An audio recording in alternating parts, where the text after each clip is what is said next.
Tadi TV1, TV2. Syukur kita kepada Allah Taala kerana pada malam ini kita dapat berhimpun di dalam majlis ilmu yang cukup besar maknanya. Bukan sebab Wani 9, bukan sebab Samsul Lebat, tapi sebab majlis ilmu.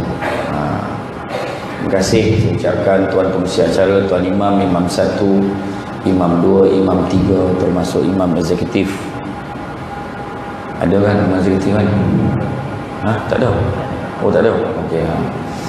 Pasalnya tak, saya pergi negeri lain semua saya cakap Negeri 9 ni ada Imam Eksekutif. Kan? Pada saat jawatan kuasa Hulu Balang Masjid yang bertungkus lumus, bertungkus lumus untuk menjayakan program yang hebat seperti ini.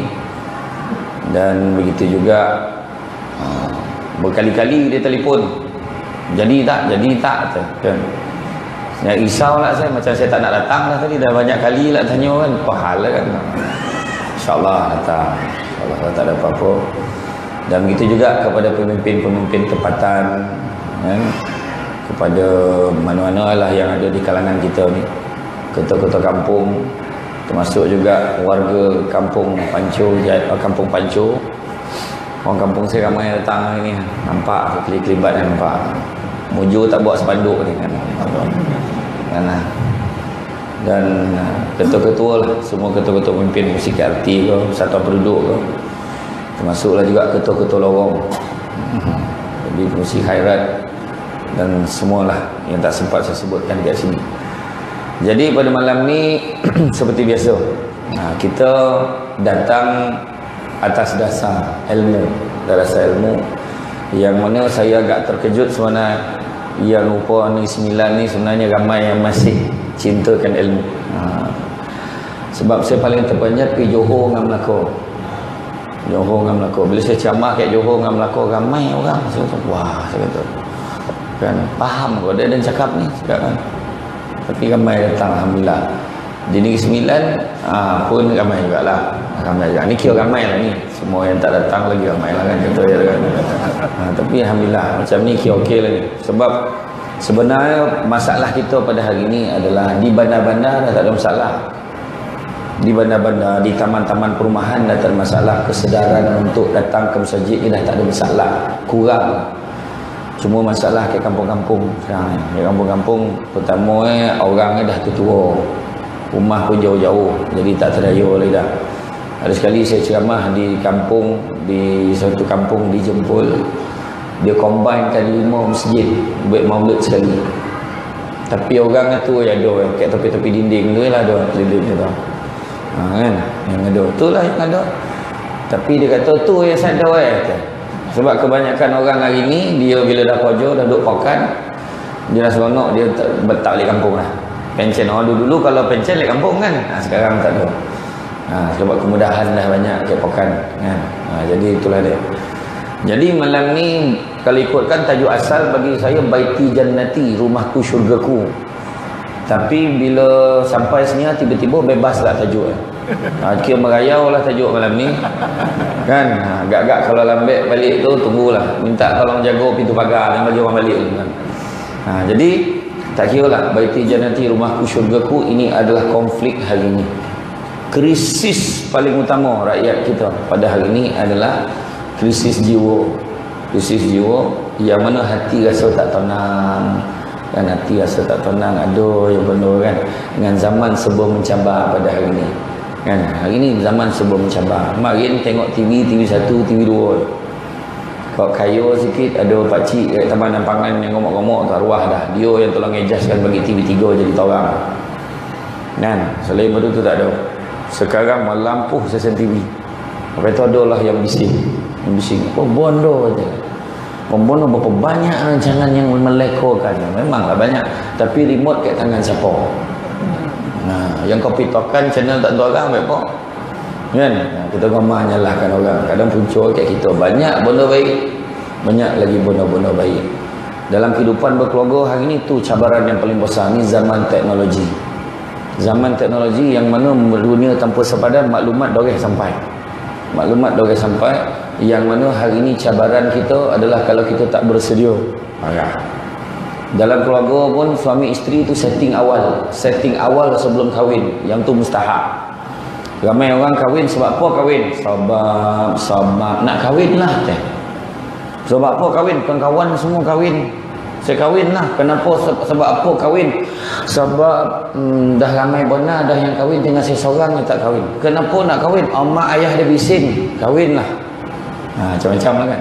Tapi tak ramai benar yang jawab kenapa kahwin? Lillahi ta'ala. Tak ramai. Malahan yang ramai jawab kahwin kerana lillahi ta'ala ni kebanyakannya lelaki yang dah kahwin. Dia jawab macam tu. Orang bujang tak jawab macam tu kan. You dah ada isteri, kenapa nak kahwin lagi kan? Lillahi ta'ala jawab lah kan. Jadi makna kata krisis sebab punca kat siapa? Kat kita jugalah. Kita tak boleh nak salahkan orang, tanya balik diri kita. Itu sebab kan setting awal dalam kehidupan kita, nak tengok balik. Itu sebab sebelum kahwin lagi, itu sebab saya selalu cadangkan tu, khusus kahwin tak boleh lagi dah buat 2 hari.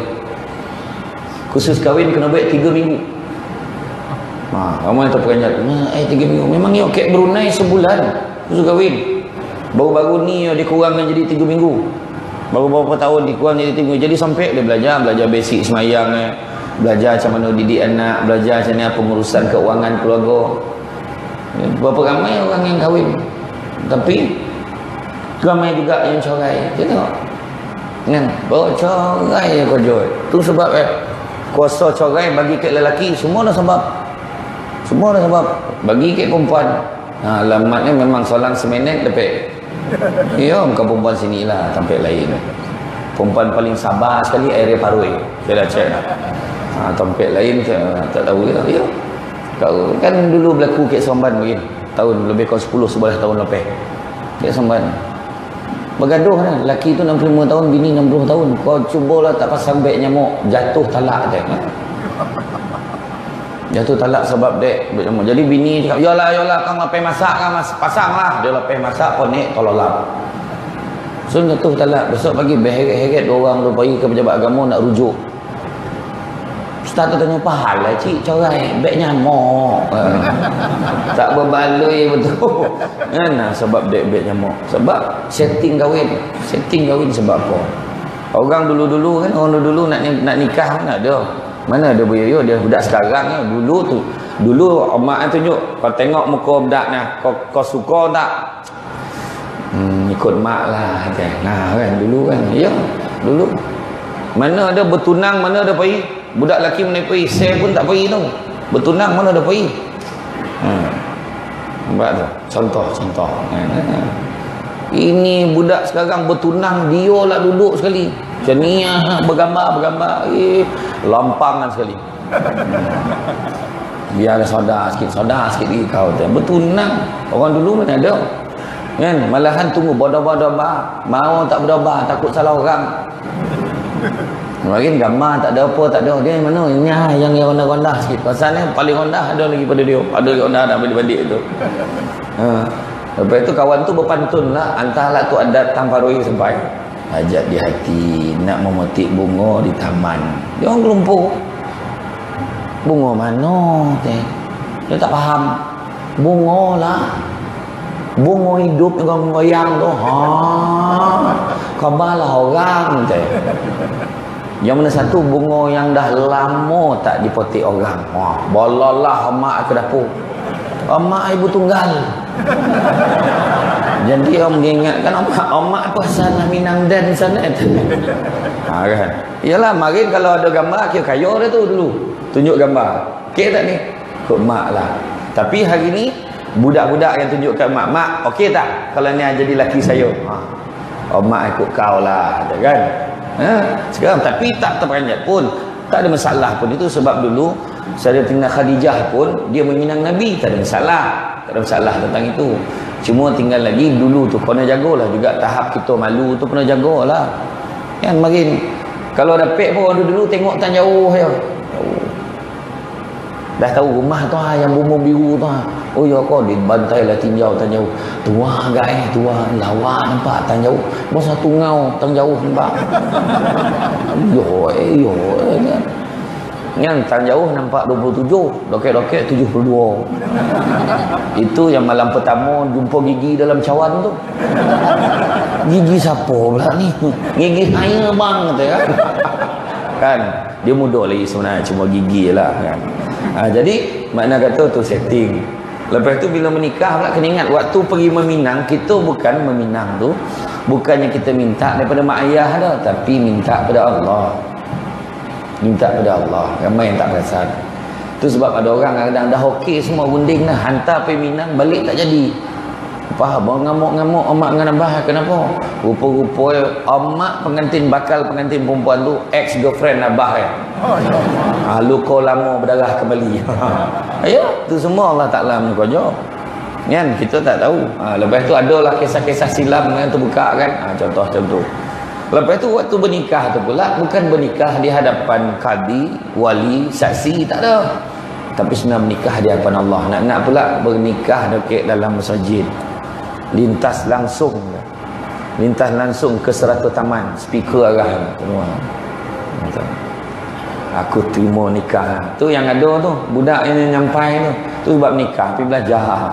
Dia dengarkan kawan dia cakap, kau senang yo nikah ni, kat nikah tu.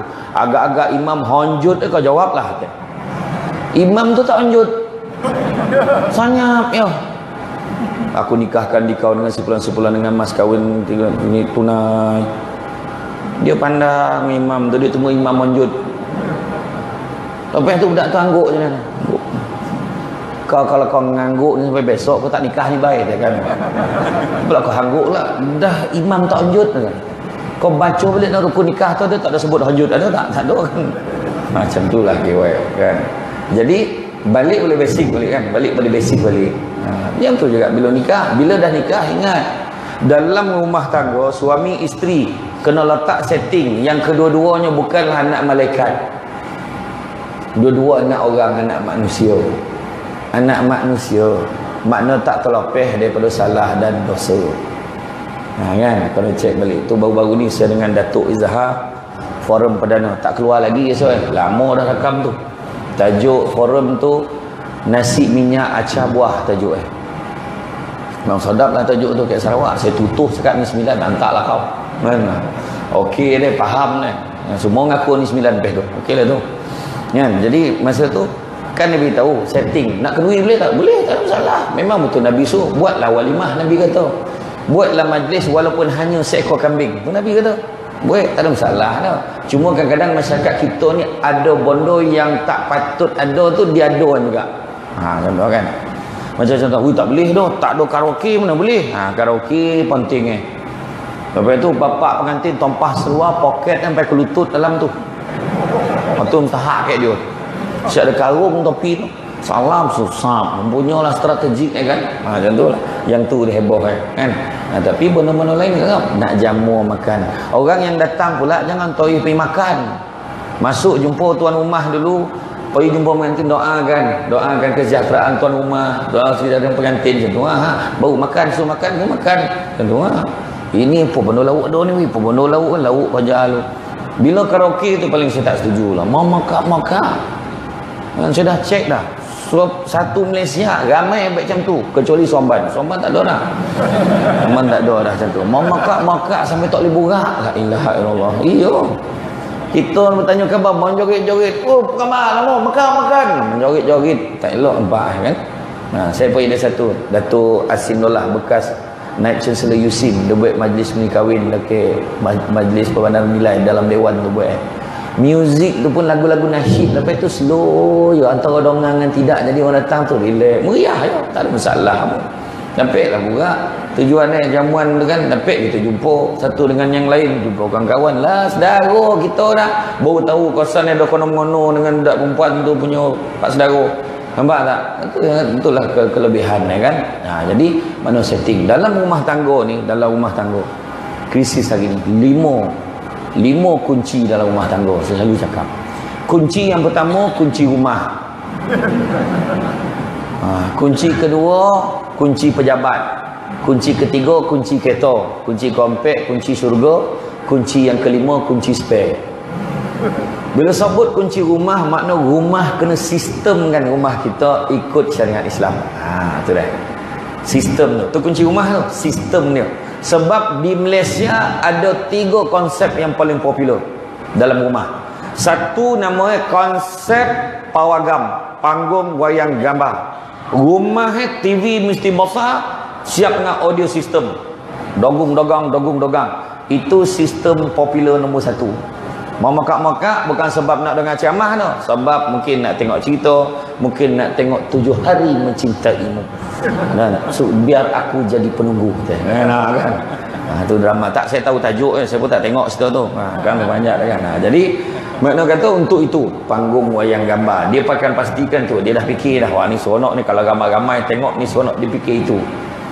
Konsep popular yang kedua adalah konsep hotel 5 bintang. Rumah itu akan dihias dengan perabot-perabot yang first class. Bila orang datang duduk, selesa lah rumah kau, dia bangga dengan itu. Kan? Dia bangga dengan itu. Kemudian sofa, ni macam hotel lah. Wah, dia seronok tu. Langsir tu semua, contoh. Itu yang kedua. Dan konsep yang ketiga, restoran 5 bintang. Peti ais ompek pintu. Kan? Balam tu isi bondo nak menterdarah ya. Contoh kira kan. Contoh lah kan. Memang itu mustahak kat dia tu. Malahan bayangkan ompek pintu sampai satu pintu tu orang pun boleh masuk. Kalau dia panas kan masuk dalam tu. Contoh kan. Jadi makna tengok kita masuk yang mana. Tapi jarang benar orang yang sanggup berbelanja untuk buat satu bilik tu khas untuk bilik solat, berbelanja. Renovate, buat. Sekarang ni alhamdulillah saya pergi ada satu rumah dekat Sunway, Bandar Sunway, seorang datuk umur 33 tahun, Datuk Seri dah, 33 tahun. Saya burak dengan dia kan, saya tanya dia, Tok, mahal katnya rumah ni. Masa saya beli dulu okey lagi Ustaz, masa tu baru 4 juta, baru 4 juta. Saya terayo burak dengan orang kaya ni tu lah dia kan.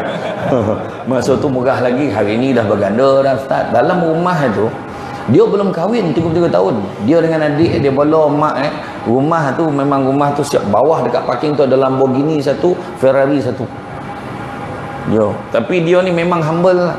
Dah ada satu ruang tamu tu tak ada letak sofa banyak, dia sikit lapang.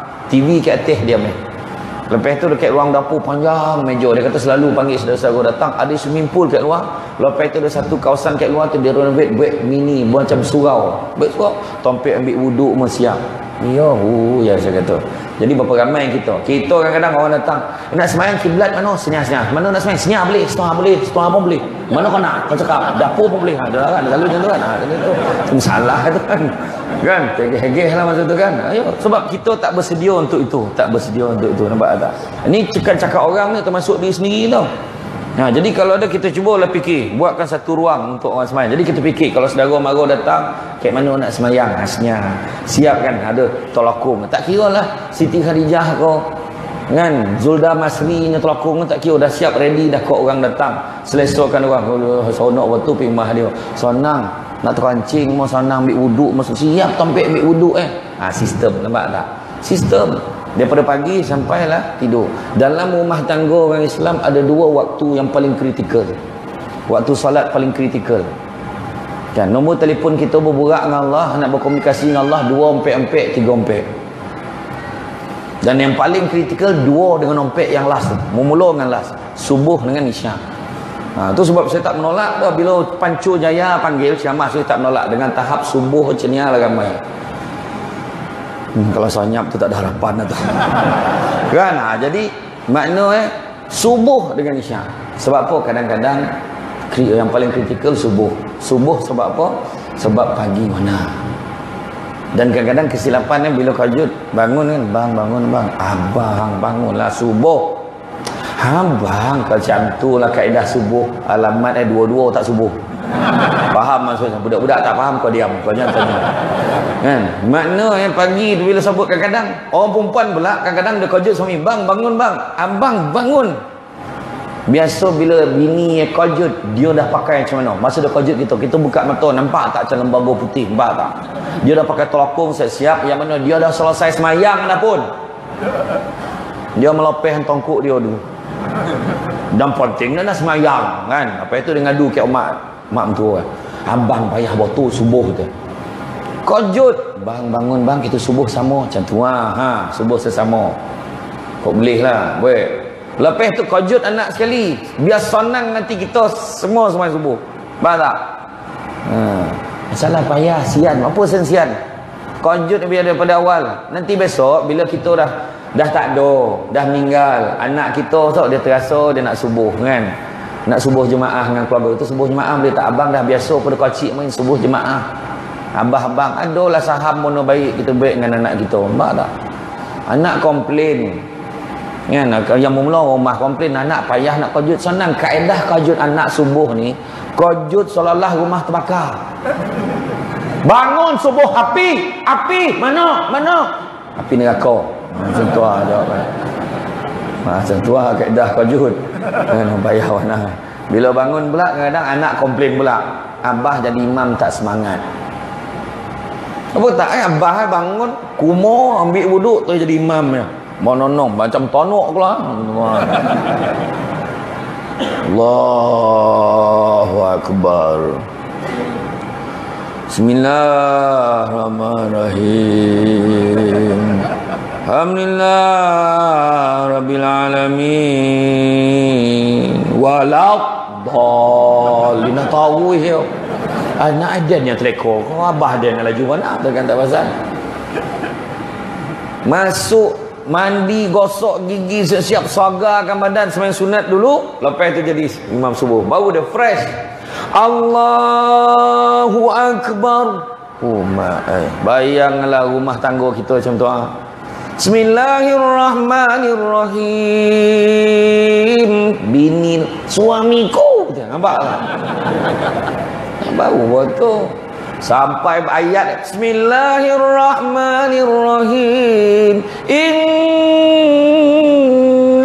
a'tainakal kausar. Anak dah agak dah katakan anak. Tak kira lah kan. Dah itu ya ada. Tak apalah. Yang penting ada. Tak kira sistem subuh. Lepas tu isyak. Kan isyak.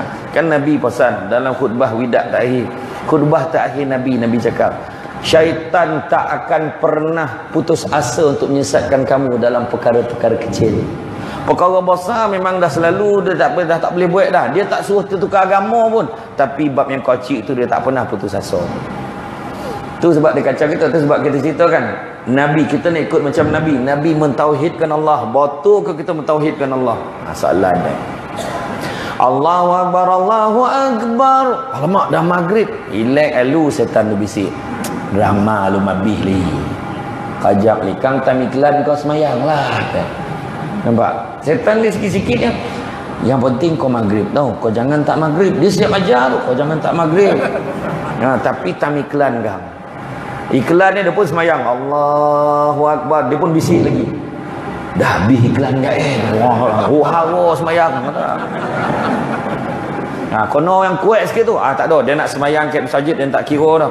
Lepas tu dalam hati, sompek ke tidak ni, sompek ke tidak, jangan risaulah. Sompek tu imam tu besok ambil. Macam tu lah. Setan lah bisik dia. Okay. Buat itu tinggal tak apa. Masuk rakaat kedua pun tak apa. Yang penting kau solat. Nampak usaha kau tu. Ya tak ya pula. Sampai dah habis kau semayang. Tak apa kau salam ya. Dia orang kan perasan kau tak semayang. Tak nampak? Setan kau jauh tu. Nampak tak? Tu nampak jadi pertama sistem. Sistem kunci rumah. Kedua bila sebut tentang kunci pejabat, maksudnya kerja. Kita bekerja, carilah rezeki yang halal. Nabi pesan carilah rezeki yang halal kerana sesungguhnya yang halal itu cukup buat kamu. Rezeki yang halal. Makna tak ya. Kadang-kadang itu sebabnya antara semalam saya ceramah, semalam saya bagi 7 sebab hati kita tak tenang. Yang pertama, sebab apa tak tenang? Susah nak minta maaf dan susah nak maafkan orang. Itu nombor 1. Itu perangai orang kita tu. Orang kita. Dan benda lain boleh, tang dia memang tak repek dah. Kan? Dan memang tak gama dengan kau. Kau tolong, kau tak ada apa-apa dengan dia dah. Kau jangan lalu depan rumah dia lagi. Dah lah itu satu-satu jalan nak keluar dari rumah dia. Memang kena lalu rumah dia. Kan? Bayangkan orang kita ni dah ramai macam tu lah. Bab silaturahim nak kena jaga. Minta maaf walaupun, ingat, minta maaf tak ada syarat. Minta maaf tak boleh ada syarat. Dan boleh maafkan dia dengan syarat cina-cina. Dia bayar duit dia dulu. Tak macam tu. Tu sebab ada seorang perempuan yang dekat Indon tu. Empat kat Indonesia tu, dimurahkan rezekinya. Macam mana dia balik daripada Makkah, orang Arab tu bagi duit kat dia. Dia pun tak tahu kenapa. Bagi duit kat dia, dia suruh boli omeh. Boli omeh bawa balik. Amanah boli omeh. Dia boli omeh, dia bagi dekat ahli keluarga. Senang ahli keluarga. Apa sebab Kau jap pergi saya cerita. Jadi yang pertama tu sebab minta maaf susah, dan juga nama maafkan orang pun susah. Dan ayat kita selalu sebut kan, kau maafkanlah dia, sedangkan Nabi pun ampunkan umat. Lepas itu kita jawab apa? Itu Nabi, dan bukan Nabi. Dengar kat Nabi kau cik hati. Ni ya. Jangan besok akhirat kita menghadap tergegeh jumpa Nabi, Nabi kata laisa minni, kau bukan sebahagian daripada aku. Macam jangan lagi main-main macam tu kan. Macam buah tamar, buah kurma kan, orang lekeh-lekeh kan. Ada yang cakap pagi raya, weh makan buah tamar lah sunnah. Kau kena ingat, zaman Nabi marin tak ada lomang. Kan kau ngajar tu. Nabi kata apa? Barang siapa yang memperlekehkan sunnah aku, maka haram baginya syafaat dari aku akhirat esok. Jangan main-main. Jadi makanlah buah tamar tu. Kau jap kita cerita buah tamar. Jadi dalam keadaan tu yang pertama, minta maaf maknanya kita kena ikut Nabi. Sebab Nabi akhlak terbaik. Sebagaimana dalam Al-Quran disebut, laqad kana lakum fi rasulillahi uswatul hasanah liman kana yarjullaha wal yawmal akhir wa zakarullaha katsira. Nabi ni, Rasulullah ni contoh ikutan terbaik dah sebut dalam Quran. Apa lagi nak? Tak ada model yang lain dah. Tak ada model-model lain. Yang ni akhlak-akhlaknya, tak ada tokoh-tokoh lain. Itulah terbaik, ikut tu ya. Senang, selesai kan? Dan barang siapa yang nak kembali pada Allah akhirat besok, ingatlah Allah, wa zakarullaha katsira, ingatlah Allah banyak-banyak. Jadi nak tahu bahawa Nabi ini akhlak terbaik tu sebab kita kena ikut. Bukan kata dia Nabi dan tak pergi ikut dia dah. Tak, memang kena ikut sebab itu. Lagi satu lagi, bila nasihatkan orang kita ni gamang abang. Kau sebelum nak nasihatkan orang, jaga keluarga kau dulu. Tu ayat kita tu. Keluarga kau pun tak betul nak nasihatkan orang. Ayat biasa. Kalau macam tu lah Nabi, macam kisah Nabi lah. Nabi naik ke Bukit Safa, Nabi panggil, wahai penduduk-penduduk Quraisy, kemari, semua datang. Ada yang datang tahu, ada yang hantar wakil. Kau pergi tengok apa benda nak ke Muhammad tu. Dia datang. Maka Nabi bila dah ramai, Nabi pun cakap, percayakah kamu kalau aku katakan di sebalik Bukit Safa ini segerombolan tentera berkuda datang bersiap sedia nak menyerang kita? Percaya tak kamu? Percaya wahai Muhammad, kami percaya. Maka percayalah, aku diutuskan oleh Allah untuk menyelamatkan kamu semua daripada api neraka. Abu Lahab menjerit, celakalah kau Muhammad, kalau inilah sebab kau panggil kami datang. Abu Lahab ni siapa? Pak saudara Nabi. Makna kata Nabi kalau macam tu tak boleh nak dakwah ke orang sebab pak saudara pun belum settle. Faham tak maksud saya tu? Makna kata kita nak nasihat ke orang, nak pesan ke orang, tak ada tunggu ahli keluarga kita baik tak? Kan? Ahli keluarga kita pun orang. Jadi dia tu kita nak pesan-pesan ke dia tu kadang-kadang buat anak kita bangsa bega. Pokat otak tu. Payah dah tua sampai tua tak lapangan. Kalau tu sampai bila tak boleh nak dakwah. Dakwah ni menyambung risalah Nabi, kita bantu Nabi juga, kita buat kerja-kerja Nabi untuk sebarkan dakwah kebaikan kan. Jadi buatlah, tak ada masalah tu. Jangan tunggu dia nak tagukan apa, dan keluarga dan pun tak betul. Cerita kotam-kotam ni tak ada ni dah. Ibarat ketam mengajak anaknya berjalan lurus tu kan. Tapi kita ikhtiar juga untuk betulkan keluarga kita dalam masa sama. Mudah-mudahan dengan cara kita togo anak orang, ada orang lain togo anak kita macam tu. Ya. Tu. Yang pertama, kenapa hati tak tenang, tak susah nak minta maaf, susah nak maafkan orang. Kedua apa? Makan benda haram tanpa sadar. Dia ingat okey makan benda tu. Contoh gajilah kerja. Kan? Paning kerja duduk main WhatsApp lu. Kerja tak kira lah kerja kerajaan ke kerja swasta. Ada ke dalam kerja dengan ini dibenarkan tak terlepas pancekat boleh main WhatsApp dulu. Tak ada. Boleh update status dalam Facebook. Dia boleh tulis tu pukul 9 masuk kerja pukul 8. Pukul 9 dia boleh update status Facebook. Alhamdulillah hari ni dah mula kerja. Kerja apa kau update tu? Kan? Masuk tak dalam senarai tugas? Tak masuk. Lepas tu minum. Pukul 9 minum, pukul 11 minum, tengah hari perempuan nak beli sekolah. Kedua kan minum lagi. Minum potang pula sampai kau ampek. Lepas tu dia boleh cakap, ya Allah sekarang kojo tak rasa kan. Tiba-tiba dah pukul 4. You makan berbagi potong. Kan? Memanglah tak terasa. Wah, tak terasa betul lah. Kan? Tapi dah cek dah. Dalam Negeri Sembilan tak ada kes-kes macam ni. Dia tempat lain. Kang lepas ni mula tu lah dia yang dia camah dalam tadi tu. Tahu. Nampak yang bersidai-bersidai tu. Yang itu tunjuk orang. Tanya di kita balik. Itu makan benda haram tanpa sadar. Yang ketiga, tak jaga tiang agama tadi, salat. Mungkin dia salat tapi tak sempurna. Mungkin tak salat tapi lambek. Mungkin tak salat tapi qada-qada ya, yang selalu tinggal dengan sengaja. Contoh, tanyalah balik. Yang keempat Quran tinggal. Kan?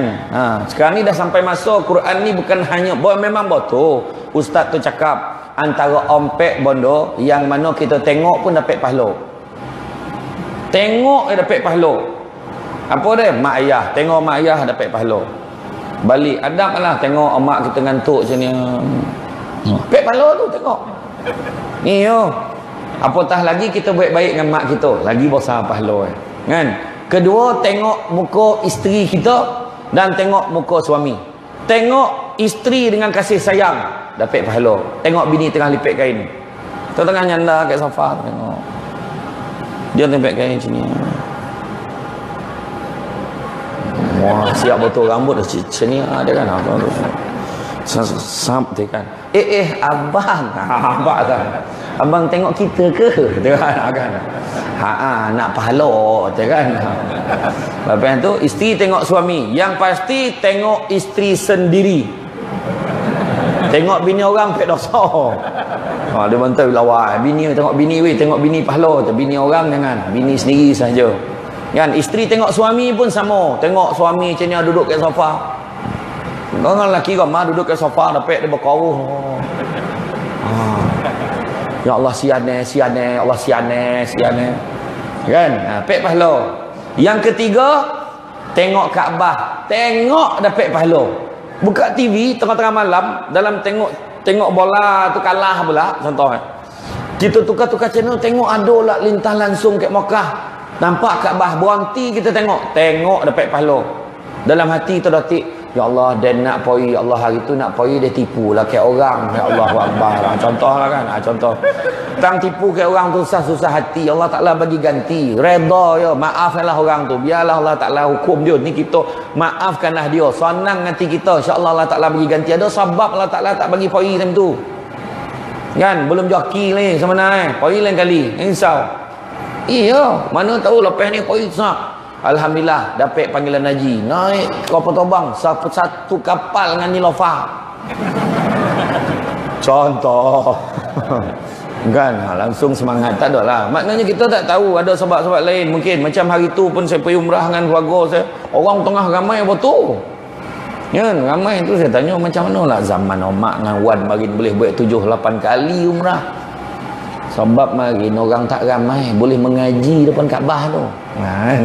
Jadi sekarang ramai. Jadi mungkin besok adalah lain kali kita diberikan ke lapangan poi. Doa ke Allah Taala banyak insya-Allah. Dan bila sebut tentang tengok Kaabah dapat pahala, apatah lagi kalau kita poi sana beribadah. Dan yang keempat, Quran. Baca Quran. Tengok Quran yang dapat pahala, apatah lagi baca. Kena faham. Dulu waktu wahyu turun kat Nabi, Nabi bila bagi dekat sahabat-sahabat dengan umat masa tu, semua tahu ambil hafal tahu. Bila dapat pula dia sampai kat orang lain. Semua orang pun macam tu, dapat hafal, ingat tahu. Macam tu. Tahu simpan dalam kepala. Tapi bila sampai zaman Sayyidina Abu Bakar, zaman Sayyidina Umar, sampai pada Sayyidina Osman, didapati orang yang hafal Quran ni dah makin kurang, ramai yang meninggal. Ditakuti Quran tu hilang, maka mula ditulis, dicetak Quran tu. Tu yang Resam Usmani keluar tu. Jadi biar ada Quran tak hilang. Jadi kalau ada semua meninggal, ada dah sumber rujukan nak baca. Tapi kita pula baca sesaja. Kan? Kalau dapat baca, ambil lah isi kandungan. Kadang ambil sekotul-sekotul ya. Surah Yasin pun ambil ayat tua ya. Apa ayat apa tu? Waja'alna min baini aydihim saddaw wa min khalfihim saddaw fa aghshaynahum wa la yubsirun. Kan dia suruh baca ayat tu. Dia kata kau baca ayatnya untuk elak speed trap tu. Dia tak tahu polis sebelum pasang kamera pun baca ayat tu. Jadi dia nampak kita, kita tak nampak dia. Tahu-tahu dah ada surat dia kan. Amal lah, tak kisahlah. Tapi ambil ayat-ayat Quran tu amal dalam hidup kita baca. Tu yang jadi ayat-ayat Quran tu dia ekstrak, dikeluarkan, masuk dalam zikir kita, masuk dalam doa kita. Nampak tak? Dalam tahlil kita buat. Ni pun ada dah orang marah-marah. Tak ada tahlil-tahlil dah. Kan? Tak ada tahlil, tak ada datang-datang mana ada tahlil-tahlil zaman Nabi lu, tak ada tahlil. Tak ada masalah dah. Tahlil memang tak ada, tapi bacaan-bacaan dekat dalam tahlil tu semua ada zaman Nabi marin ada. Bacalah. Ni masalah ada. Pergi kubur bacalah. Dah keluar dalam WhatsApp itu. Tak ada dah, tak ada. Jangan pergi ziarah kubur, tu amalan orang Yahudi tu. Memanglah Yahudi pergi kubur, orang Melayu pergi kubur, Islam pergi kubur, semua pergi kubur. Pergilah kubur, tak semesti kita ikut dia. Orang Yahudi pergi kubur, yang tak boleh ikut dia tu, dia pergi kubur meratap-ratap, melulung-lulung. Bangunlah kau bang, rindu kek kau. Bangunlah kek, kau lah meninggal. Tentang kan. Jadi pergi sanun kita zikir, kita doa. Tak ada masalah. Pergi dahlah kahwin dengan orang Kelantan. Jauh balik si sekala dapat balik Somban contoh. Time tu lah dapat pergi kubur, pergilah, tak ada masalah dah, pergi. Cuma jangan diwajibkan. Kena pergi pagi raya, kalau tidak tak boleh. Berdosa, dia memandai baik macam tu pula. Itu tak boleh. Bila-bila nak pergi boleh. Macam tu juga dengan malam ni 10 Syakban ni baca Yasin 3 kali tu. Mana ada, ni semua bid'ah.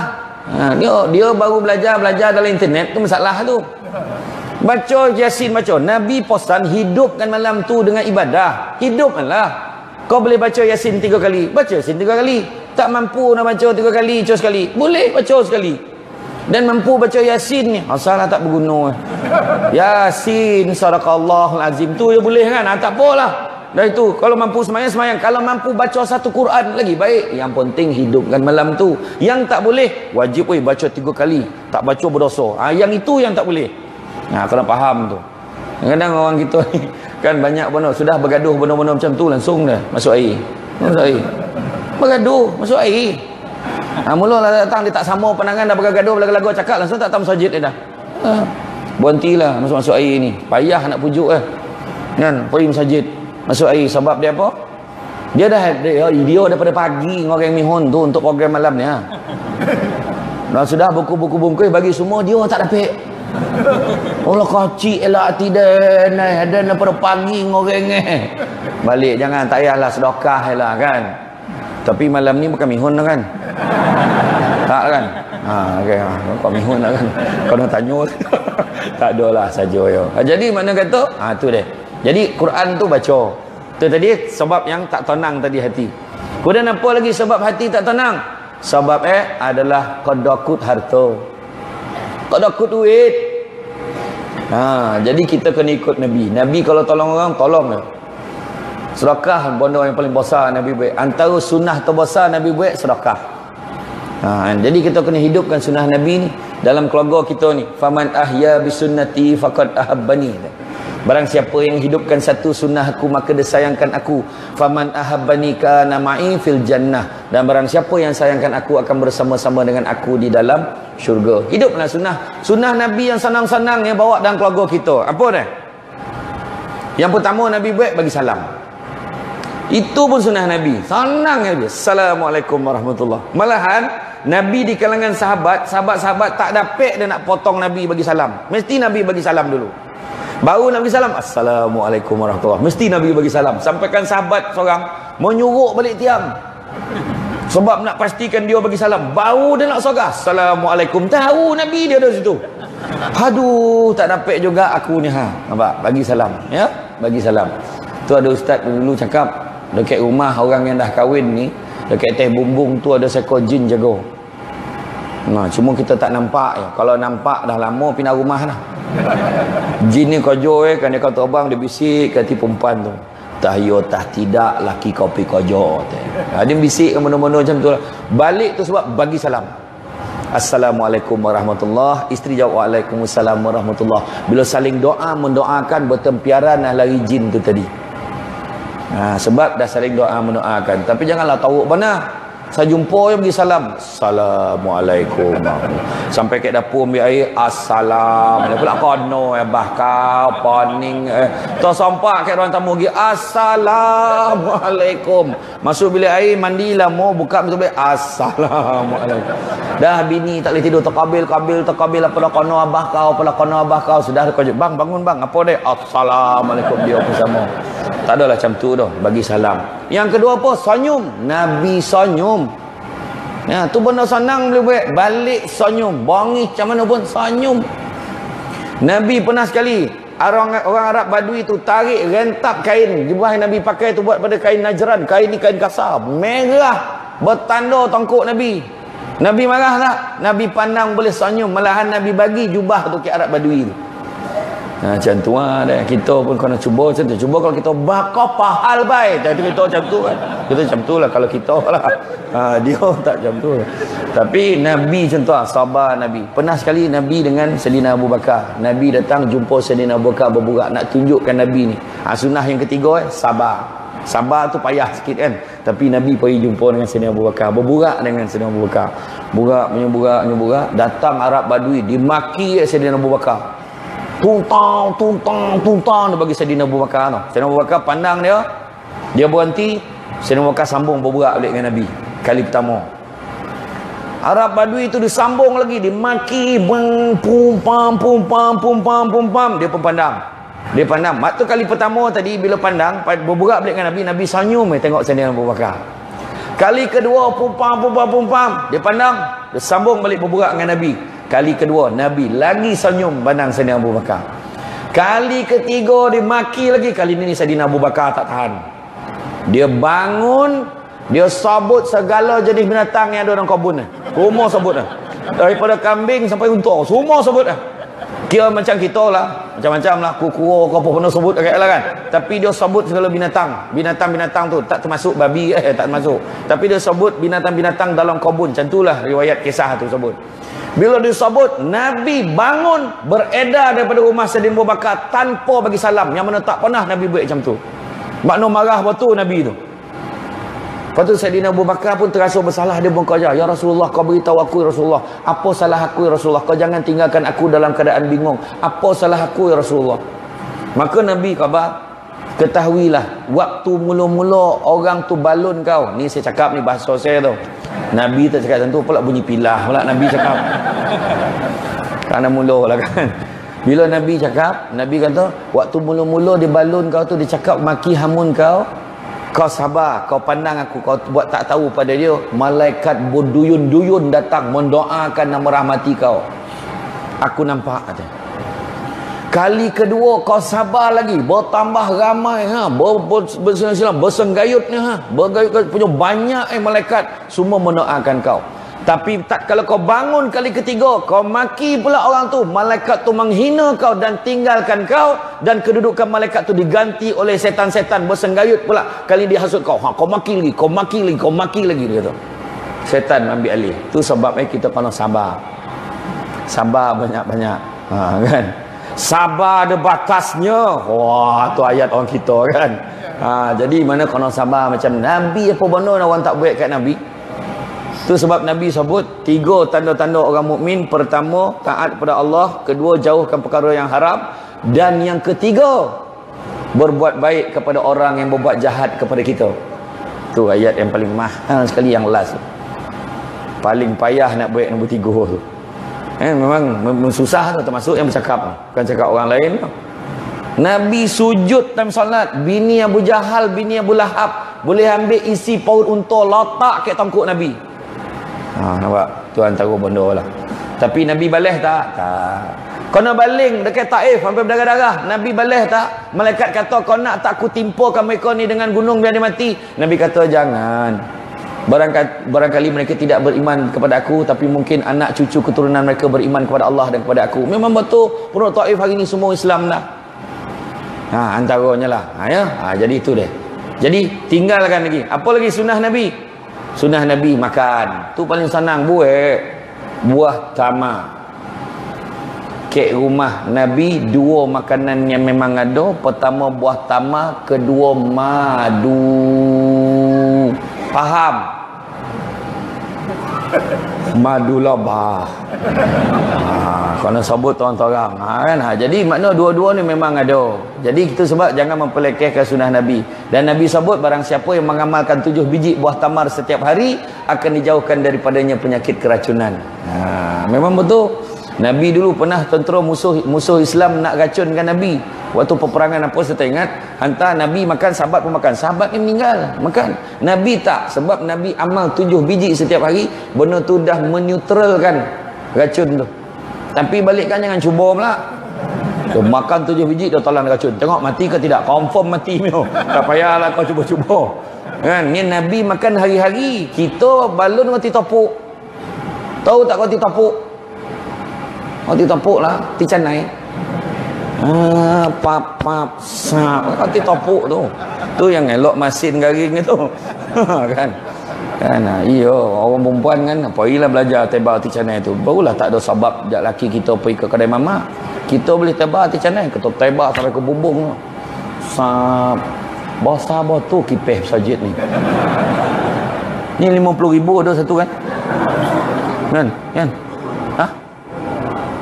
2.50. Wah murah lah. Saya semayang ceramah kat masjid Selat Melaka. Murah ni. Dia ada 3. Dia kata kalau time ramai orang okey. Kalau tak ramai orang tersingkapkan imam tu. Dia cakap lah. Dia kata time ramai orang berpasang. Dia. Tak teraya dah makmum nampak tu hilang bacaan. Kan? Kan? Jadi makna kata okeylah, tahniah lah. Tu sebabnya. Tadi cerita pasal wakaf tadi. Bagi banyak. Sedekah. Nabi gamal sedekah. Sedekah lah kita. Jangan kira benar belah. Tak dapat bagi sikit, bagi banyak. Kan susah mana dah. Kodakut kan. Kodakut bawa ke mana duit? Bagilah. Kan? Sumbang kan banyak. Ni wakaf ni. Selagi mana orang guna tompek tu, selagi itulah kita dapat bahagian kita. Apa nak kira benar? Maaf, singatui. Untuk lancar tabung wakaf pusat pengajian, minta petugas jalankan tugas. Lancar tabung, dah lancar dah tu, dah boleh jalan dah tabung tu. Lancar tabung, masuk banyak. Masa tu mula lah tak buat duit, tu menyampah tu orang tu. Kan? Iyalah pakai kain plekat kan. Tak apa, sampai kan balik ambil kan. Bagi banyak sikit. Iya. Bagi kadang kita simpan sekatui kan, sekatui. Sayang. Keluar daripada masjid, pam bocor tayar. Apa kau dari Cina, tukar tayar Cina tu punya. Balance tinggal RM50. Yang RM50 pula jalan bang, bawang dah habis, ni dah habis. Kau dari Speedmart tu punya.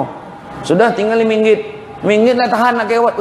Hutang dan itu lumayan lah RM5 langsung habis. Tak ada satu pun kita punya kan. Jadi masuk kan tadi tontu insya-Allah kita punya. Cubalah tuan-tuan kan. Lepas ni kita azam tu, tak ada lagi dah 50 sen tu. Cuba azam. Cukup bulan lain standard gaji, baru botol. Dapat gaji lain sumbangan kita kat tabung masjid. Enggak. Minggu tu 100 sampai ujung. Masa tu 5-6 kali Bilal dengan Imam ngira botol ni banyak bonah lah gini contoh kan. Iya, macam tu lah kan, bagi banyak-banyak sedekah. Sumbangkan banyak-banyak. Ni wakaf ni benda-benda baik kita bagi. Macam ada kat kampung saya, Kampung Pancur tu ada satu grup buat kumpul RM50 sebulan. Kumpul RM50 sebulan dalam 10-15 orang kumpul setiap bulan cukup tahun. Jadi hantar orang yang rajin pergi masjid, pergi surau, kumpulkan duit tu hantar pergi umrah. Baguslah macam tu. Kita sumbangkan hantar orang pergi kan. Tu benda manalah kita tahu kan, adalah bagian kita, mudah-mudahan ikhlas kita buat kan. Tentulah. Tuan. Apa lain pun tabung tu dik. Tuan ada logo-logo lain pula tu tak apalah. Bagi tak kira lah kuning ke biru masuk kan tu ya. Jadi sedekah banyak-banyak. Jadi seterusnya kan terlupa kan. Lepas dari bab sedekah tadi saya cerita ke bab kedokut tadi. Bab kedokut kan. Tu hati tak tenang. Lagi hati tak tenang sebab apa? Sebab hutang. Jangan berhutang banyak-banyak. Kadang berhutang pula ada orang berhutang dengan niat tak nak bayar. Itu dalam hadis Nabi sebut, barang siapa yang berhutang dengan niat tak nak bayar, akhirat besok dia akan dikumpulkan bersama-sama dengan pencuri. Pencuri perompak lah. Kan, ni nak masuk dengan kau sebab dia perompak, dia masuk dalam kategori tu. Jadi Alhamdulillah, jangan kita masuk kategori tu. Nak tetangga yang mikrofon ni, pahal ke? Agak sampai ke apa tu ceramah ni ke? Tak kira sampai ke apa okey lah. Badal lah. InsyaAllah saya ceramah tak lama tak. Agak-agak dah hilang kaki kan, saya berhenti lah. Macam ni orang perempuan yang pandai nunjukkan gaya nak suruh berhenti. Macam ni lah dia nutut lah. Tuan-tuan kan, tu makna suruh berhenti lah tu, marah betul. Orang lelaki dia tak ada hal, dia menunjuk macam tu, dia tak ada hal, dia tak tahu kan. Okey. Jadi balik semula pada cerita tadi, maknanya hutang tu, maknanya jangan kita kurangkan hutang. Seterusnya apa? Seterusnya banyakkan istighfar. Banyakkan istighfar. Istighfar ni pun boleh menenangkan jiwa. Istighfar juga masuk dalam kategori salah satu daripada sunnah terbesar yang Nabi buat. Dalam satu hadis Nabi sebut, barang siapa yang beristighfar, pertama akan digantikan kedukaan dengan kegembiraan, kedua akan dijauhkan daripada bala dan musibah, dan yang ketiga akan dikurniakan rezeki yang tidak disangka-sangka. Itu deh. Ya, manalah kita tahu kan. Tiba-tiba dah lama hidup seorang. Tiba-tiba nak datang, bah, sian tengok abah seorang kita orang dah jarang dah nak beli jaja jauh. Jadi abah nak tak ganti omak. Kan joki tu. Tapi orang tua dia pasti steady, dia tak nampak benar dia nak tu tau, dia tak nampak, dia relax kan. Abah nak tak macam ni lah, abah ni ikut anak-anak lah. Abah kaedah, abah nak kaedah tu kan. Ramai yang senyum tu makna bapak tunggal tu. Ni abah ada 3 calon bah. Siapa dia? Seorang tu umur 35 tahun, kira janda berhias lah, laki meninggal aksiden seminggu lepas kahwin. Muda lelo, tak ada anak lagi bah. Macam tak minat ya. Dia. Yang kedua umur 55 tahun. Ini pencen cikgu disiplin. Kira kalau dengan abah lah kahwin mana tak lambik abah makan ubek dah. Macam tu okey. Yang ketiga sebaya dengan abah, penyakit pun sama. Macam ni lah. Yang bertiga tu tak sah lah. Berlumba lah pergi hospital apa hal tolak yang ketiga. Habis yang pertama ke yang kedua abah? Abah tak kisah tu. Tapi kalau boleh biarlah yang pertama tu. Nampak tak? Cara tu. Tu mustahak tu kan, mustahak kan. Okey. Jadi balik tadi. Pertama kunci rumah tadi. Kunci rumah tadi, sistemkan rumah kita. Kunci pejabat cari rezeki yang halal. Yang ketiga saya sebut kunci kereta. Kunci kereta, dalam kereta tu kita nak bawa siapa dalam kereta kita? Kita, isteri, suami, anak-anak, mak ayah semua dalam tu. Siapa yang ada dalam kereta kita nak bawa? Mana hala tuju pemanduan kereta? Ke arah mana nak bawa? Kan? Tu sebab kat dalam dunia ni kan, kena ingat, dunia bukan tompek tinggal, tapi dunia tompek meninggal. Faham? Dompet meninggal sementara ya, kan? Sampai masa tinggal. Kan? Tu sebab tengok Bangla, contoh paling sonam Bangla, Bangla. Dia datang Malaysia, dia makan nasi membukit nasi sesaja. Curah kari, tak ada lauk pun. Zap makan. Duit simpan berkopuk, dia simpan. Hantar ke Bangla. Macam tu lah kita. Sikit-sikit je. Tapi hantar ke akhirat. Standby untuk akhirat. Jadi tak adalah dia sayang tinggal dunia. Tak sabar nak tinggalkan dunia. Sebab dah banyak kita kumpul ni. Sebab balik ke akhirat, so nak tuntut, nak ampuh. Nak dah ada mahligai yang besar tunggu kita. Macam tu lah. Itu sebab Nabi tak bagi kita umur panjang. Nabi minta Allah, jangan bagi umat aku umur panjang. Tu tanda dia sayang kita. Tanda Nabi sayang kita, dia kata jangan bagi umat aku panjang-panjang. Biar dia umur dalam 60 tahun tu sudah. Kalau umur 60 normal, 70 ekstra, 80 bonus, 90 gegar vaganza. Kalau 100 manusia tua ke Pancu Jaya. Kan? Betul tak? Tapi sebab supaya apa? Bolehlah agak-agak lebih kurang umur kita. Eden ni umur kita dah masuk 50, kita dah cakap dah, Abah ni tak ada apa dah nak kerja. Nya ialah pergi masjid, itu ialah ikut korang lah. Bah nak kereta baru. Tak kisah abah dah kata abah tu okey. Sebab apa dia dah rasa dia dah nak sampai masuk. Malah kan senang. Cuba kalau umur kita 700 tahun atau macam umat Nabi Nuh 950 tahun. Macam tu berat kita. Tak ada dah. Nabi kona umat dia kalau panjang umur dia akan panjang cita-cita. Nabi kata anak-anak Adam kalau bagi 2 lembah omeh maka dia akan minta lembah yang ketiga sehingga dimasukkan tanah dalam mulut tu sampai mati baru sadar. Kalau tidak tak sadar. Duit mana pernah cukup. Saya ingat lagi mari masa sekolah rendah mari saya main tu. Alah yang tampal toko bola tu lah. Yang kita korek kat surat khabar tu lepas tu bulatkan mana bola. Tak pernah kono. Tapi kita cakap kalau menang 5,000 ni jadilah. Kan? Betul tak? Betul kau jadilah. Mana jadi? Nak lagi. Iya. Tu sebab sementara tu sebabnya disebut tanda dalam kitab Mukasyafatul Qulub sebut tanda cinta Allah, cinta Al-Quran. Tanda cinta Allah dan cinta Quran, cinta Nabi. Tanda cinta Nabi, cinta sunnah. Tanda cinta sunnah, cinta akhirat. Tanda cinta akhirat, benci dunia, melainkan ambil sekadaran untuk jadi bekal bawa ke akhirat nanti. Itu dia. Contoh, kereta besar dunia tapi bawa pergi masjid, ada faedah nampak? Itu sebab umur kita tak panjang, Nabi sayang kita. Jadi tak patut bona kita tak sayang Nabi. Nabi waktu nak wafat tu, waktu wafat kan waktu last kan, Jibril beritahu ke Nabi, wahai Muhammad, telah sempurna agamamu, khabarkanlah kepada umatmu. Panggil semua, Nabi pun beritahu sesungguhnya telah sempurna agama kita. Tidak ada lagi dah agama yang lain selepas ini. Lengkap dah agama kita ni. Bersorak semua gembira. Sayyidina Umar, Sayyidina Ali happy, kecuali Sayyidina Abu Bakar sedih. Berlari Sayyidina Abu Bakar balik masuk dalam rumah, kunci pintu, tutup pintu, mau nangis-nangis Sayyidina Abu Bakar. Sayyidina Umar pun heran, apa lah kono sedih pula. Datanglah dengan beberapa sahabat pergi ke rumah Sayyidina Abu Bakar. Wahai Abu Bakar, kenapa kau sedih? Agama kita telah sempurna, kau sedih kenapa? Sesungguhnya setiap satu kebaikan pasti ada kekurangan di hujungnya. Ketahuilah tak kala Nabi menyebutkan bahawa agama ini telah sempurna, maka telah selesai tugas Nabi dan Nabi akan kembali kepada Allah. Nabi akan kembali dan anak-anak Nabi akan menjadi yatim, isteri-isteri Nabi akan menjadi janda. Nabi tidak akan lagi bersama dengan kita. Mau nangis semua patutlah menangis. Mau nangis, buyur menangis. Lepas tu berteriak tu todongan sampai ke rumah Nabi. Bila todongan sampai rumah Nabi, Nabi dengan sahabat-sahabat masuk todongan, kenapa kat rumah Abu Bakar tu bising-bising tu? Poi pula. Bila poi semua tanya, betul kau ya Rasulullah, kau nak tinggalkan kami dah? Memang betul. Lagi kuat Sayyidina Abu Bakar menangis. Sayyidina Ali mau gigil-gigil, mau kata-kata, sebab sedih betul. Sebab Nabi dah nak pergi. Tuan-tuan, Nabi masa tahun akhir tu Nabi siap tanya lagi, ada tak aku berhutang dengan kamu? Tanya. Nak cerita pasal hutang. Ada tak apa-apa hutang yang aku belum lansaikan? Ada seorang siapa nama, tak ingat dah nama.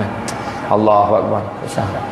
Yang pasal yalah Bukasyah. Dia datang, dia kata ada sekali aku datang nak cium kau ya Rasulullah. Bila aku sampai doket kat kau, kau ambil tungkek kau tu, kau kotuk unta kau tu tokono kat aku. Lepas tu kau tahu pergi tak dapat dan cium kau. Maka Nabi kata suruh, Nabi dah huzur dah masa tu, Nabi suruh seorang pergi jumpa Fatimah, ambil tungkek aku tu bawa kemari. Sebab apa? Biarlah dibalas apa yang aku dah buat tu, biar dibalas kat aku. Bayangkan Nabi sampai macam tu. Nah, kita apa benda tak buat kat orang, saya cakap kan. Nah, tapi Nabi panggil. Bila sampai tu dalam perjalanan, Fatimah sedih, kenapa lah orang nak belah, kenapa orang tergamak buat ayah aku macam tu. Bila sampai tu tetap orang semua ganti. Sayyidina Abu Bakar kata, tak apa, kau buatlah kat aku. Kau jangan buat kat Nabi, buat kat aku, biar aku ganti. Tak, Bukasyah kata tak. Tak boleh dah, mesti kat Nabi juga. Datanglah anak-anak Nabi, cucu-cucu Nabi mengaku, kau pukul aku sama macam kau pukul Rasulullah, kau pukul aku tu. Tak, menangis-nangis semua. Akhirnya sampai Nabi angkat ya. Nabi angkat, Usyah dah dapat tungkek tu tadi. Apa dia buat? Terus dia rapat dengan Nabi, dicium badan Nabi. Itu ya, dia kata yang hutang itu yang dia nak selesaikan, bukannya pukul tu tadi. Nampak? Menangislah. Lepas tu Nabi Muhammad kata apa? Rasulullah kata, siapa nak masuk syurga, tengok muka dia.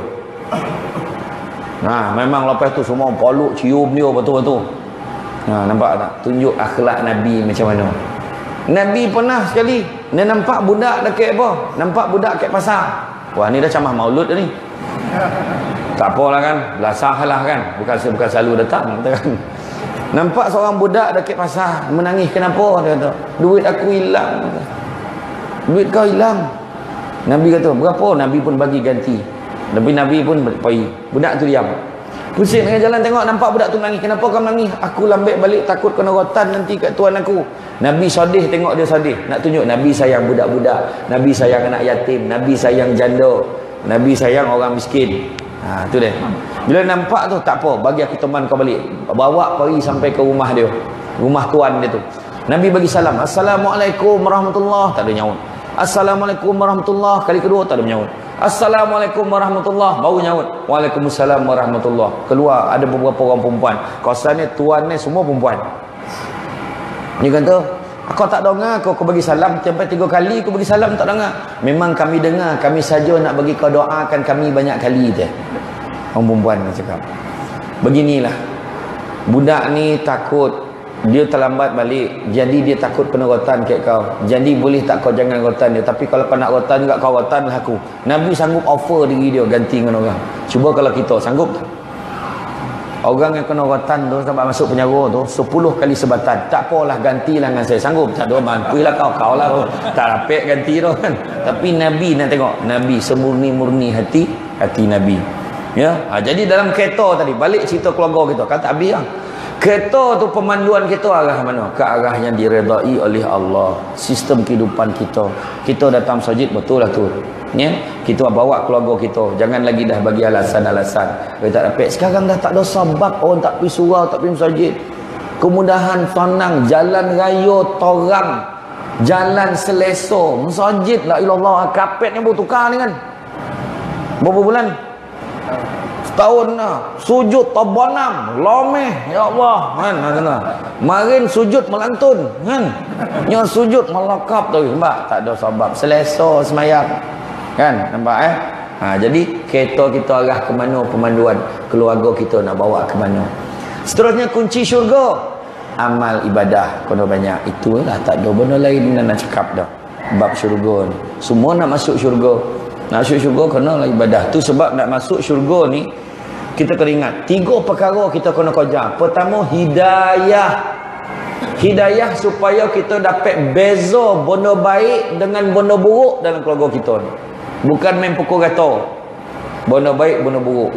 Dan yang paling baik minta hidayah dengan taufik, sebab taufik ni lah kekuatan ni.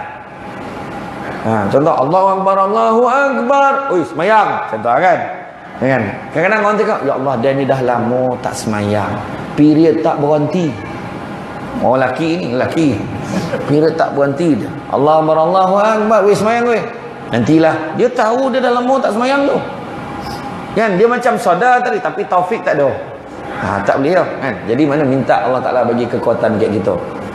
Kan? Itu satu. Yang kedua, minta maghfirah, keampunan daripada Allah. Minta ampun Allah Ta'ala banyak-banyak. Cara tadi, sebut tadi, istighfar. Pernah sahabat tanya, kaifa nastaghfir ya Rasulullah, macam mana cara nak istighfar? Nabi ajar, astaghfirullah. Senang ya. Kau rajin lagi, astaghfirullahalazim. Rajin lagi, astaghfirullahalazim allazi la ilaha illa wal hayyul qayyum wa atubu ilaih. Ataupun kita yang selalu buat astaghfirullah innallaha kana tawwaba. Buatlah mana-mana pun, yang penting ada. Jangan jadi manusia yang sombong. Tahu manusia sombong? Tano-tano manusia sombong salah satu lepas semayang bagi salam berkecapui. Tahu berkecapui? Bodosup. Saya cakap dengan Ustaz Nur Azamil, bodosup Ustaz, itu tak laju lah tu. Habis laju pun Ustaz menculin je. Dia cakap. Menculin, snap, hilang. Lepas bagi salam. Kalau sakit perut, takkanlah hari-hari sakit perut. Kalau malih bona pun, Assalamualaikum warahmatullahi. Assalamualaikum warahmatullahi. Astaghfirullah. Astaghfirullah. Astaghfirullah. Allahumma barik lana fima razaqtana wa qina azabannar. Walhamdulillah. Amin. Apa kalau lak tu doa apa? Siapa cakap tu doa makan? Allahumma barik lana, ya Allah berkatilah kami fima razaqtana, ke atas rezeki kami, wa qina azabannar, dan jauhkanlah kami daripada azab api neraka. Mana makan?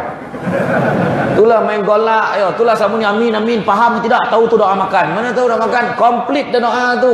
Cuma jangan baca kuek golak ke orang. Dik, kau nampak hantu tu baca doa. Tahu? Nampak hantu je, Allahumma barik lana fi, kan drama Melayu kan macam tu kalau nampak hantu.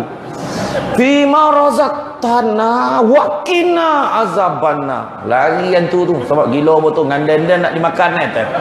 Hantu tu dah tentu ingat tu doa makan. Kan? Tapi makna at least doa. Kan doa. Iya. Kan?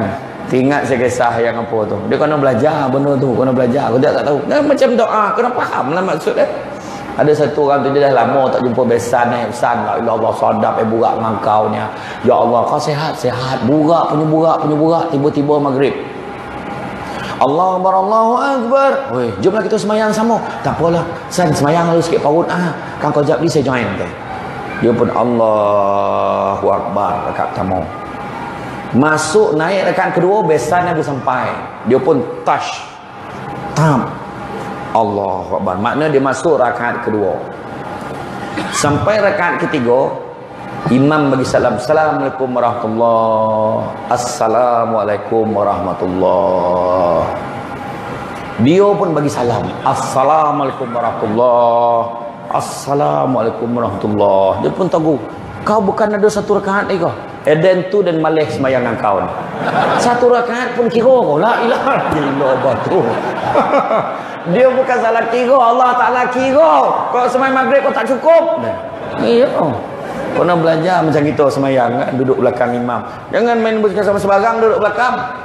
Kalau tak roti jangan duduk belakang imam. Kau buat merayau imam tu baca kan kita. Lagilah lantaklah kau tak dapat tolong dah. Dengan kita kelabu. Imam baca ayat panjang-panjang. Allazina amanu wa amilus salihat wa amilus salihat. Dia lihatlah tak dapat tolong dah kan. Ya. Ingat saya kisah arwah abah saya cerita yang mualaf mungkin rahang tau. Dia dah biasa goreng pisang. Azan maghrib ya, sedang elok maghrib azan, dia pun lopehan pisang itu, pisang yang topung tu masuk dalam kuali, dia pun masuk semayang. Sedang elok imam bagi salam, dia keluar tengah nak angkek. Sedang elok timing setiap hari macam tu. Apa hari tu imam tukar ayat. Dia baca surah Al-Kafirun. Bismillahirrahmanirrahim. Qul ya ayyuhal kafirun la a'budu ma ta'budun wa la antum 'abiduna ma a'bud wa la ana 'abidum ma 'abadtum wa la antum 'abiduna ma a'bud wa la ana 'abidum ma 'abadtum wa la antum 'abiduna ma a'bud wa la ana 'abidum ma 'abadtum. Dia pun dah paning kau pula kat situ ya. Wala antum, boleh dia slow nah.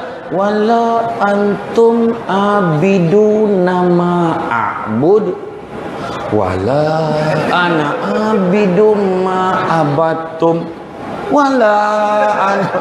Jadi yang mualafnya tadi, hanguilah kau pisang dan nikah. Ya Allah, hanguilah. Wala antum abiduna ma a'bud. Dia dah kau itu waliyadin taramari kau. Lakum dinukum waliyadin. Mu dapat. Tapi batallah semayang dia berburak. Dia bukan subhanallah, dia bukan tolong ayat terang. Itu waliyadin taramari kau tu tanya kan. Ayo. Tak mau nak macam tu dah. Kan? Kena belajar. Kan? Ya memang nampak ya kecil ilmu. Macam mana anak kita tanya, ajar benda-benda baik anak kita. Kadang anak tanya tu ya. Bah. Kan kalau kita baca tahiyat kan, bila nak angkat jari tu waktu bila ya? Senang ya. Asyhadu an la ilaha illallah. Il tu naik. Jadi dia pula bila dapat tahu sebab dia ajar anak-anak pula. Jadi selagi mana ajar kita dapat saham benda baik. Lepas tu tanya, tapi kan tengok ada acik tu kan caca-caca-cacanya lagi caca.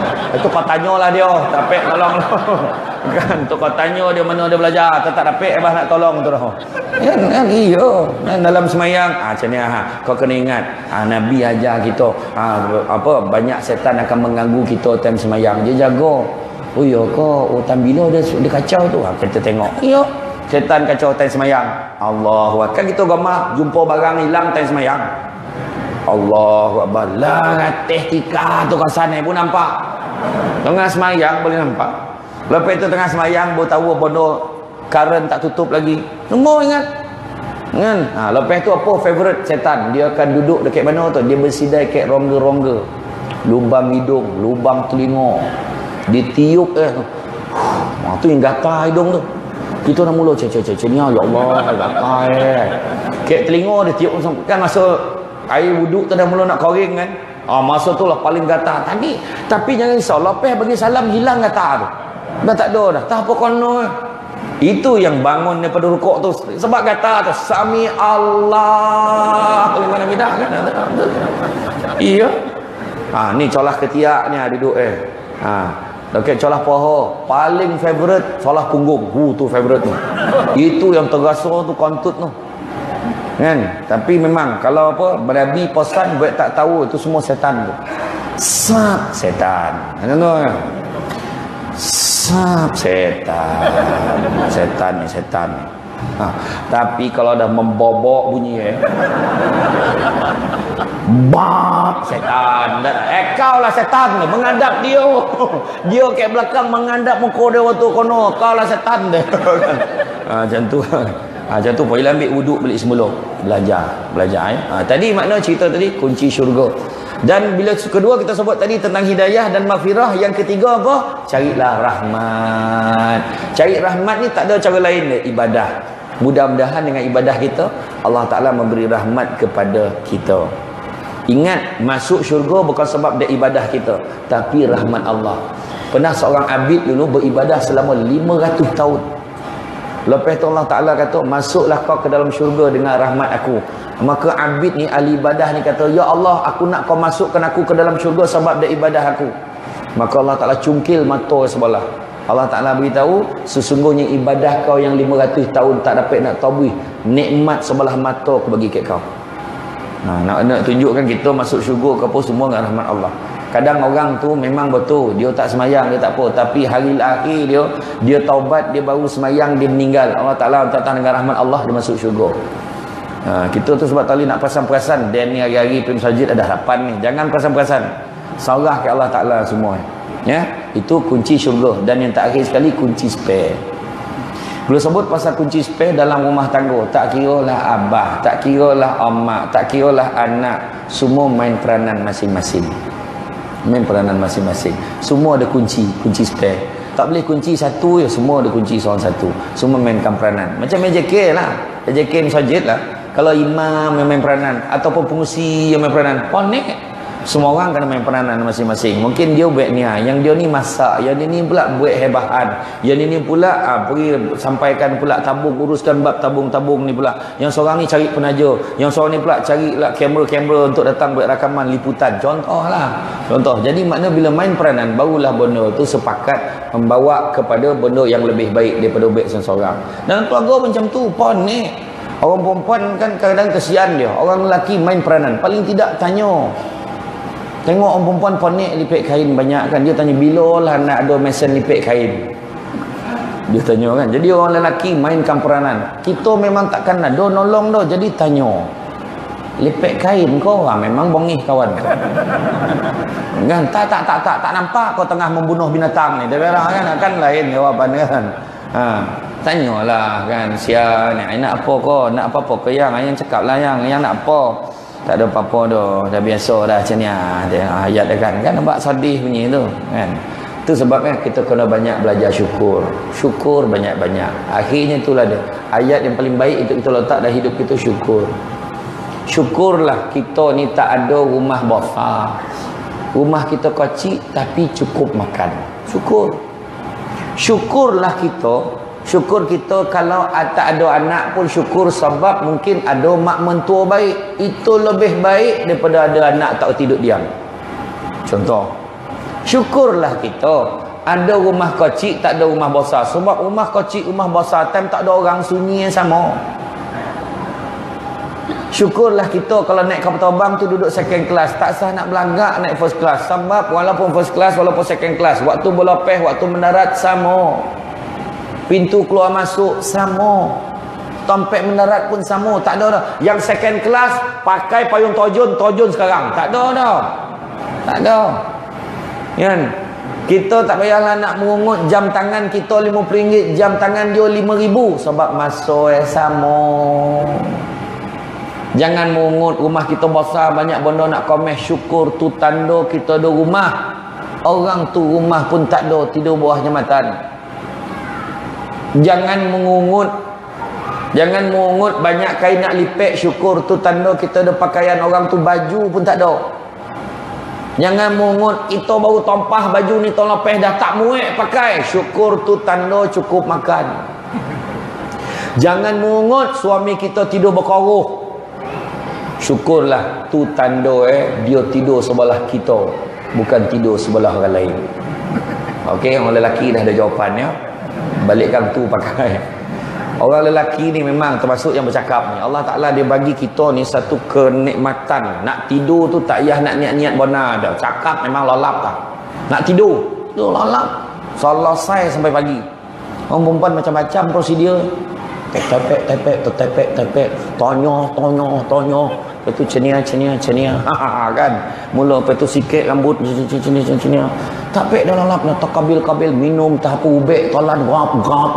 Tak ilawa dah kan. Macam-macam tolan kan. Lepas tu sudah kabil. Tiba-tiba bercahaya muka tengah malam tu. Sebab tengok WhatsApp. Bukan sebab iman dah, sebab dia tengok WhatsApp kan. Iya. Lepas tu baru nak lalap terdengar sebelah tu. Ada yang bunyi sombong kapal tidur.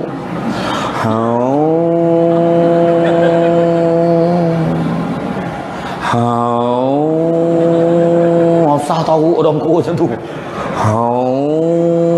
Bini lah bangi esok pagi tanya berapa banyak kelebihan singgah dalam tadi bang.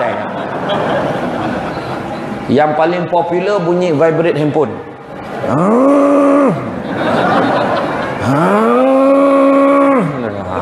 Ramai yang golak tu makna sambung dengan lelaki tu kan. Ya tu kena ingat hikmah orang lelaki ni kalau lagi kuat dia berdongku, makna lagi kuat dia kerja siang. Dia yang lagi ponek hujung tu dia bunyi sikit tu. Tu dua. Itu kedua. Yang paling ponek dia cakap bahasa Rusia. Cakap dah. Tak apa bahasa pun tak tahu. Yang ada seorang perempuan tu dia hantar email kat saya kan, dia tanya macam mana saya tak dapat tidur tu, kadang-kadang sampai duduk sebelah.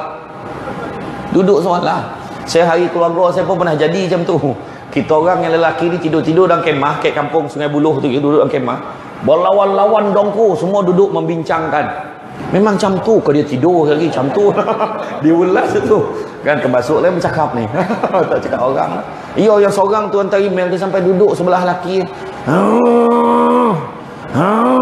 Tengoklah si aneh apalah kau tanggung ni bang.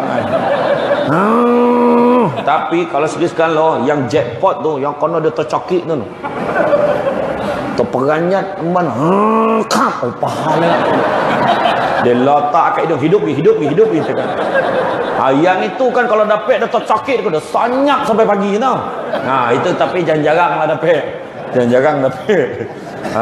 Itulah kan. Jadi makna yang penting syukur.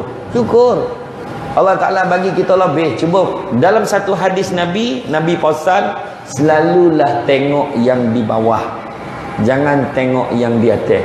Sebab apa? Dengan melihat yang di bawah, maksud Nabi tengok yang lagi susah daripada kita.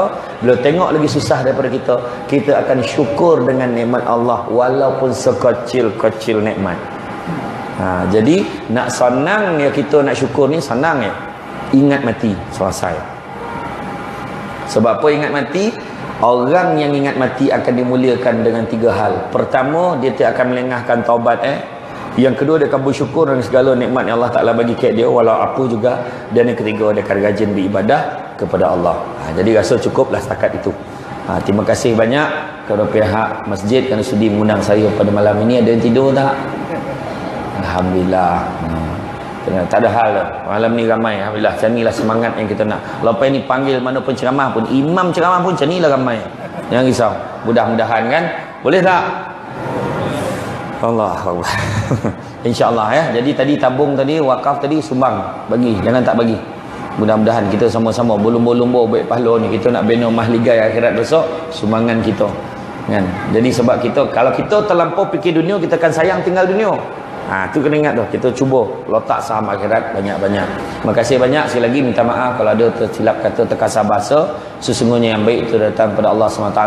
Ini kurang tu punca dan kelemahan saya sebagai manusia biasa. Kita jumpa lagi dalam masa pokok sekayu daun selasih. Thank you. Terima kasih. Assalamualaikum warahmatullahi wabarakatuh.